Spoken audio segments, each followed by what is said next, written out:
अभ्यास का, इससे तू कभी न मुकर, मिलेगी मंजिल तुझे जरूर।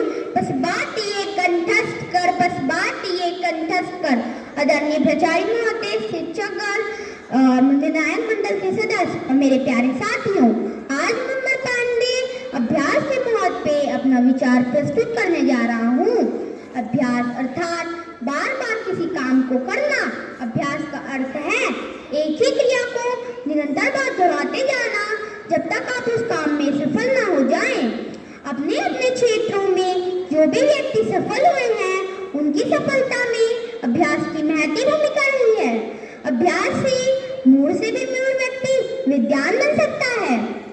किसी कवि ने सही कहा है, करत करत अभ्यास से रसरी आवत जात, सिर पर परत निशान।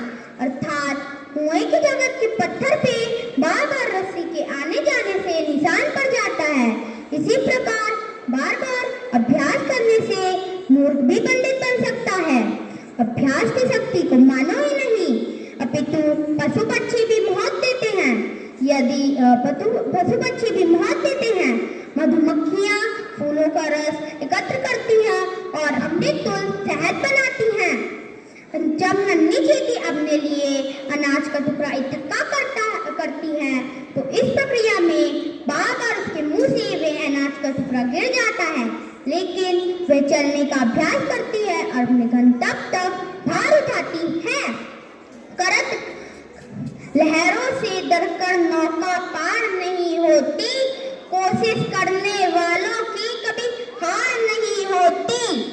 अब आज यदि हम बल्ब की रोशनी पा रहे हैं, तो उसके पीछे अभ्यास की ही शक्ति निहित है।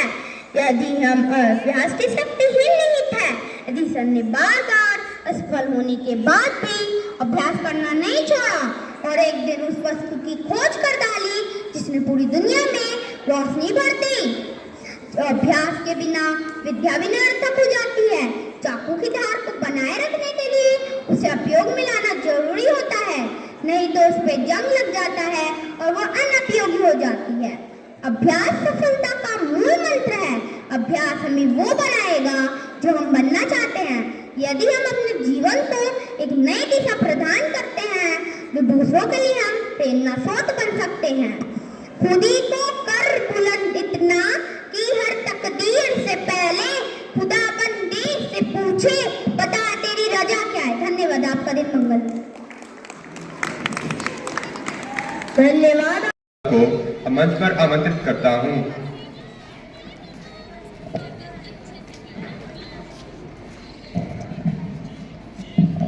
उठा लो झाड़ू, उठा लो पोछा, पहुंचो जहां कोई ना पहुंचा, कोई जगह ना रहने पाए, हर जगह को हम चमकाए। स्वच्छता को अपनाना है, विद्यालय को स्वच्छ बनाना है। आप सबको मेरा नमस्कार।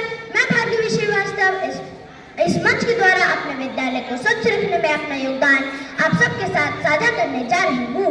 विद्यालय का अर्थ है विद्या का मंदिर, और मंदिर में हम सब भगवान की पूजा अर्चना करते हैं तथा उस स्थान को स्वच्छ और सुंदर बनाने में अपना योगदान भी देते हैं। हम बच्चे अपने जीवन का काफी समय विद्यालय में ज्ञान प्राप्ति में देते हैं, इसीलिए हमारी जिम्मेदारी है कि हम इस पूजनीय स्थान को स्वच्छ और सुंदर बनाने में अपना योगदान दें। विद्यालय को स्वच्छ बनाने का मेरा है संकल्प, क्योंकि स्वच्छता का नहीं है दूसरा कोई विकल्प। साथ मिलकर स्वच्छता का गुण सिखाना है, अपने विद्यालय को एक आदर्श संस्थान बनाना है। मैं एक जिम्मेदार छात्रा होने के नाते अपनी कक्षा, विद्यालय का प्रांगण एवं खेल के मैदान में किसी भी तरह का कागज का टुकड़ा, टॉफी की पन्नी या खाने की वस्तु ना तो फेंकती हूँ, न किसी और को फेंकने देती हूँ। और अगर मुझे कहीं भी कागज का टुकड़ा या टॉफी की पन्नी दिखाई देती है, तो मैं उसे उठाकर कूड़ेदान में डाल देती हूँ, क्योंकि हमारे विद्यालय में स्वच्छता को लेकर बहुत ध्यान दिया जाता है। जगह जगह और कक्षाओं में कूड़ेदान रखे गए हैं, जिनका सही उपयोग करना हम सबको आना चाहिए। मत कहो कि विद्यालय साफ सुथरा होना चाहिए, मत कहो कि विद्यालय साफ सुथरा होना चाहिए, कहो कि विद्यालय साफ सुथरा रखने में हमें भी अपना सहयोग देना चाहिए। एक स्वच्छ और सुंदर वातावरण में ही एक स्वस्थ दिमाग का विकास होता है। ऐसा माना जाता है कि जो बदलाव हम अपने आसपास देखना चाहते हैं, पहले उसे हमें खुद अपनाना चाहिए। अधिकारों के साथ साथ कर्तव्य भी संविधान में है। अधिकारों के साथ साथ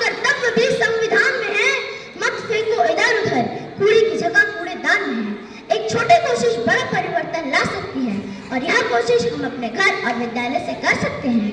कुछ अच्छी आदतें अपनाने से यह संभव हो सकता है। हम विद्यालय तो क्या, हर जगह को स्वच्छ बना सकते हैं यदि हम कूड़े करकट को कूड़ेदान में डालें।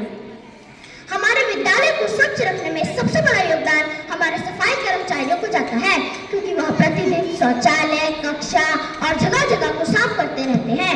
मैं उनको दिल से धन्यवाद करती हूँ और आप सबसे एक गुजारिश करती हूँ कि अपने विद्यालय को स्वच्छ रखने में अपना योगदान दें, शौचालय को सही तरीके से इस्तेमाल करें और कूड़े को कूड़ेदान में डालें।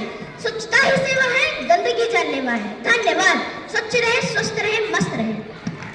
भूगोल से खगोल तक परचम देश का लहरा रहा है, भूगोल से खगोल तक परचम देश का लहरा रहा है।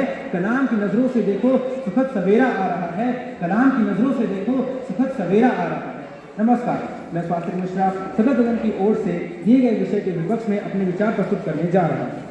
महोदय, आधुनिक तकनीकियों के इस युग में जहां संचार क्रांति भारत का चौथा स्तंभ बनकर जनता को जागरूक करने का पुनित कर्म कर रही है, सूचना को आम आदमी का अधिकार बना रही है, दूर दराज में बैठे हमारे परिजनों को हमसे जोड़ने का काम कर रही है, ऐसे में ये प्रौद्योगिकी ही है जो आम आदमी के जीवन में तकनीकी परिवर्तन लेकर आ रहा है और सार्थक सकारात्मक ऊर्जा के साथ युवाओं के सोच को साकार कर रहा है। और पंक्ति में कहा आदमी भी अब एक आधुनिक संपर्कों का लाभ उठा रहा है। तो ये मेरे विपक्षी साथी कैसे कह रहे हैं कि आधुनिक तकनीकियां मानव समाज के संपर्कों को बर्बाद कर रही हैं। अब आप वर्ष 2020 का ही उदाहरण ले लीजिए, जिसे हमने कोविड वर्ष का नाम दिया था। महामारी के ऐसे दौर में जहां कई देशों में हाहाकार मचा हुआ है, लोगों को अपने ही घरों में कैद होना पड़ा था, लोग अपने परिजनों से मिलने तो दूर, उनसे वार्तालाप करने में भी डरते थे। ऐसे में ये आधुनिक तकनीकियों के साधन ही थे जिन्होंने हमें आपस में जोड़े रखा था। ये आधुनिक तकनीकियों के माध्यम ही थे जिन्होंने हमें संयुक्त परिवार का महत्व समझाया था, और ये आधुनिक तकनीकियों के माध्यम ही थे जिन्होंने हमें बाहरी दुनिया से अवगत रखा था। जब हम सामाजिक संपर्कों, विकास और प्रगति की बात कर रहे हैं तो हमारा यह जान लेना अति आवश्यक है कि हमने बीते वर्षों में कितनी प्रगति की है और क्या क्या परिवर्तन लेकर आए हैं। महोदय, यह आधुनिक तकनीकियों के संपर्कों का ही नतीजा है कि आज हम सैटेलाइट के जरिए किसी भी प्राकृतिक आपदा के बारे में पहले से जानकर उससे अवगत हो जाते हैं और उससे निपटने के लिए तैयार रहते हैं। यह आधुनिक तकनीकियों का ही नतीजा है कि आज हम अपने संपर्कों को केवल इस विश्व तक नहीं, दूसरे ग्रहों तक भी फैला पाए हैं।